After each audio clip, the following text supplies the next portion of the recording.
တရားရှုခဲ့မှနှင်းမို့ရွာတကားပိတ်ထားတဲ့အမောင်ထဲမှာခံစားချက်များရှိရင်ဆက်လိတ်တောင်းမလို့ခင်းနဲ့ပေါက်တလုံးနေရစကားအဲ့ဒီမှာမမြစ်ပတ်စေချင်အဲ့ဒီမှာလမ်းမို့လဲရဲကလို့ကုတ်ဖို့လဲရဲတဲ့အပြာရောင်နှခမ်းမှာသိစွန်အိမ်မက်တွေရက်ဆက်မပြောပါနဲ့ရက်ဆက်ရတာပဲ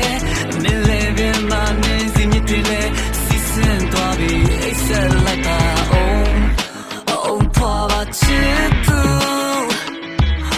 အောင်ဖွာပါချစ်သူမင်းလည်းပင်မနေစီမြစ်တွေလဲ